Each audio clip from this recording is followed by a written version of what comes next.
ela assim, se você quer ver pregar, você dá tempo para essa pessoa estudar. Se você convidar para essa pessoa e ministrar na igreja onde você congrega, avise para ela com pelo menos aí 15 dias ou até um mês de antecedência que você vai ter. Essa pessoa expor a palavra com convicção. Então veja bem o interesse, a importância da gente estudar. E eu fiquei muito feliz. Falei, eu faço parte, não, aqui não é igual, mas eu faço parte, eu estou do lado dessa pessoa aí, mas todos os cursos. Estamos aprendendo juntos. Você não fica feliz, não? Eu fico muito feliz. Falei com uma pessoa, se não era verdadeiro, não era de Deus. Mas não foi uma pessoa, não é que não falou para mim. Mas fulano, prega, é uma beleza. Ele prega, você quer ver pregar, você dá tempo para essa pessoa estudar. Eu tenho para ela deixar ela estudar. Senão você fala assim, você vai pregar lá no meu congrego lá, daqui a um mês. E nós temos que aprender com isso. Dito isso, se teologia é um estudo sobre Deus, nós temos que colocar na nossa mente que o que mais Deus quer é que nós sejamos teólogos. Preste atenção no que eu estou dizendo. Nós não somos teólogos no sentido formal da palavra. Porque no sentido formal da palavra, teólogo é aquele que estudou 4 anos e tem aqui o seu diploma. Mas nós somos teólogos no sentido informal da palavra, que é o quê? No sentido informal da palavra, nós também estudamos sobre Deus a partir da Bíblia. Nós não estamos numa universidade, mas nós estamos estudando sobre Deus. Todo cristão que abre a Bíblia para ler um versículo, ele é teólogo. Todo. Então, quando o seu irmão do seu ministério, da sua igreja, falar assim, se eu vou estudar teologia, isso vai, vai ler, é muito bom. Porque tem gente que ao invés de incentivar, coloca para baixo, não, teologia é parte, crente, não sei o quê, o verdadeiro crente não mata. O verdadeiro crente ela não mata. Ao contrário, a gente tem que olhar para a teologia com bons olhos. E eu achei, eu confesso para você que é confessar dentro da igreja, eu fiquei muito feliz quando o pastor Exílio, ele colocou esse projeto no coração dele, para trazer esse estudo para nós. Porque uma coisa aqui, uma coisa ali, a gente vai pegar e vai aprender. Por exemplo, nós já memorizamos o que significa teologia. Já memorizamos. Se alguém chegar ali para fora ali, de repente, for falar para você, mas o crente fala de teologia, esse crente aí, olha, teologia não é Deus, não. Você deve provar. Você sabe o que significa teologia? Você vai explicar, você vai ver, a partir do que nós ouvimos aqui, nós vamos saber explicar o que significa teologia. E de repente aquela pessoa vai entender se não, eu estou errado. Na verdade, eu preciso fazer teologia. Entendeu? Então, o que mais Deus quer é que nós sejamos teólogos. E hoje, nós vamos estudar a respeito da importância de estudar as Escrituras. É o tema que eu coloquei aqui para nós aqui.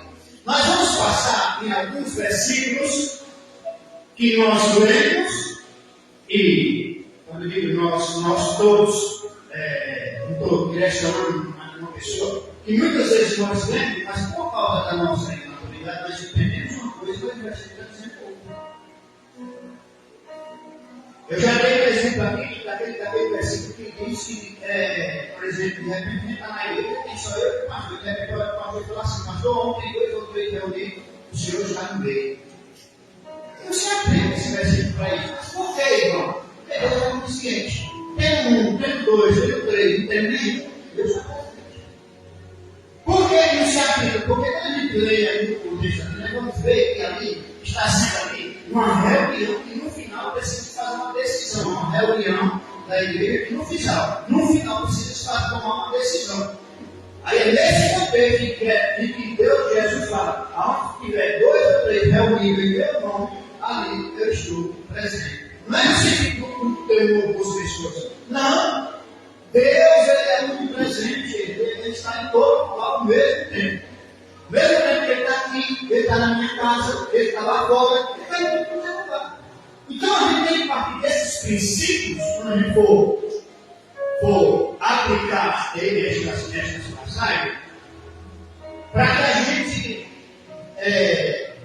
de repente, a gente vai lutar. A gente vai lutar onde a igreja ela tem uma pessoa, uma liderança um pouco crítica, no sentido de corrigir, capaz de corrigir. Então a gente tem que tomar cuidado com isso. Você já imaginou você pegando um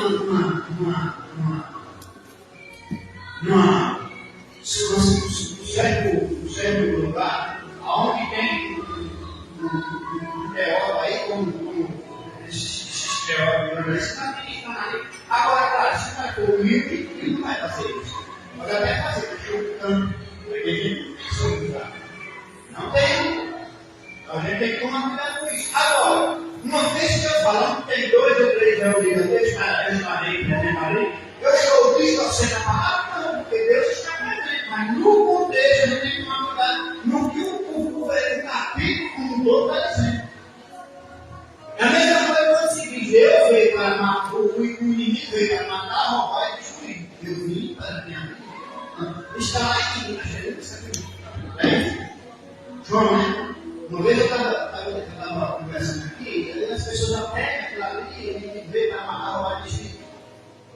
Diretamente, no capítulo, ele não está falando diretamente de Satanás. Mas Jesus, no contexto ali, ele está refutando aqueles que estão que vieram e se apresentam como tal, não são tal. Aí a gente só, o inimigo veio para matar, roubar e destruir, só que eu vim, está falando de culpa. Esses aí vieram para matar, roubar e destruir. Mas eu vim para que minha vida e vida com mudança. Mas quando eu digo que esse inimigo está errado, não está errado. Mas ali não está falando disso. E é aí que eu quero dizer, que eu quero entrar, e que a gente precisa colocar isso, né? Que nós precisamos nos debruçar sobre este livro. Vamos ler Mateus capítulo 22, versículo 29, diz assim.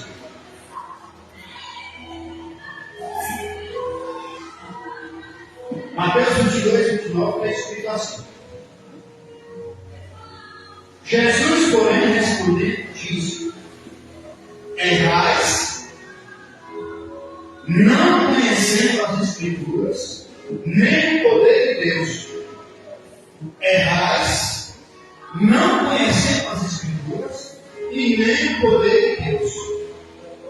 Como nós passamos aqui, nós conhecemos muito bem que a Bíblia, ela deixa bem claro, ela ensina sobre a importância de estudar ela mesma. Jesus deixou bem claro a importância de se estudar as Escrituras, de estudar a Bíblia. Isso é importante para nós. Mas de algumas formas, diretamente, ele pega, e de outras formas, indiretamente. Mas você tem algumas passagens que Jesus expressa diretamente, falando para que é necessário estudar as Escrituras. Quando nós olhamos para esse texto aqui, neste versículo, onde Jesus está anunciando aqui, com os saduceus, e ele diz aqui, olha, vocês, no versículo 29, Jesus respondendo, disse: vocês estão errando porque vocês não conhecem as Escrituras. Então, peraí, Jesus está buscando o chão de ovelha aqui.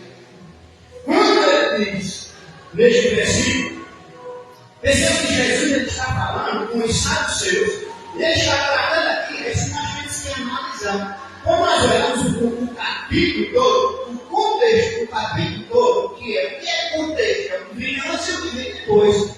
O falando com os saduceus, que são um grupo religioso que negava a ressurreição dos mortos e outros aspectos fundamentais das Escrituras. Ou seja, Jesus está tratando com os saduceus que negavam a ressurreição dos mortos em alguns pontos. Então, eles haviam questionado Jesus sobre uma questão a respeito do casamento. Quando a gente lê os versículos anteriores, eles estão questionando exatamente isso aí, sobre o casamento e a ressurreição. E quando eles fazem essa pergunta para Jesus, eles estão testando Jesus. É uma pergunta na intenção de meio que dar uma rasteira de Jesus, de pegar Jesus de alguma forma, no sentido para ele não sabe isso. Então a pergunta que eles fazem para Jesus aqui é uma pergunta no sentido que ele falou, eu vou perguntar para ver se realmente ele sabe isso. Ele já não creio na ressurreição, então eles perguntam para Jesus, como vai ser o casamento na ressurreição? Por quê? Pergunta, agora eu vou usar. Preste atenção com uma pergunta de satisfação em relação a Jesus. É capcioso. O que é capcioso? Ele está tentando pegar a questão aqui no meio. Aí, quando nós olhamos isso aqui, nós percebemos que quando Jesus responde eles, Jesus responde eles corrigindo a eles. E acusa eles do erro. Então, Jesus corrige e os acusa do erro, dizendo que eles erram porque não conhecem as Escrituras nem o poder de Deus. Vocês estão errando porque vocês não conhecem as Escrituras. Logo, a gente está dizendo, sabe por que vocês estão errando? Porque vocês não estudaram as Escrituras. Jesus está dando um puxão de orelha aqui. Nos saduceus. Vocês só erram porque vocês não conhecem as Escrituras. Então Jesus diretamente está falando para ele. Vocês só fazem essa pergunta sem nenhum sentido. Porque vocês não estudam a palavra, as Escrituras. Então Jesus está falando para eles que é necessário estudar. Esta verdade aqui, perceba que esta verdade que o estudo das Escrituras ela é essencial, ou ele é essencial para evitar erros mal entendidos. A gente comete erros que quando não entendemos o que nós estamos estudando. São erros mal entendidos sobre os planos e poder de Deus. Nós dependemos de maturar. Nós estamos certos. Nós temos que estudar essa palavra. Perceba que Jesus, aqui nesse versículo, ele está dizendo aos saduceus que o conhecimento das Escrituras é fundamental para o entendimento correto da verdade de Deus e para vivenciar a fé de maneira adequada. Correta. É o que Jesus está dizendo para eles.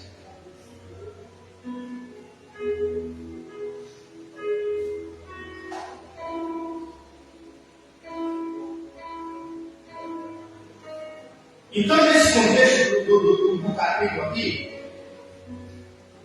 nós percebemos claramente que nesse contexto, Jesus ele está não apenas corrigindo os saduceus a respeito do erro deles, pois eles não conheceram as Escrituras. Nesse contexto aqui, Jesus ele corrige também os saduceus, mas também ele está reforçando a necessidade de conhecer as Escrituras, porque ele é a base para uma vida de fé que agrada a Deus. Não é necessário conhecer. Não é como é que a gente conhece as Escrituras? Se estudar. Se estudar. Então a gente tem que tomar cuidado. Vamos ver, por exemplo, Mateus 5:39. Você está no 22, volta até o capítulo 5, versículo 39. Em vários textos que você vê que Jesus, indiretamente ou diretamente, ele está pedindo para que a gente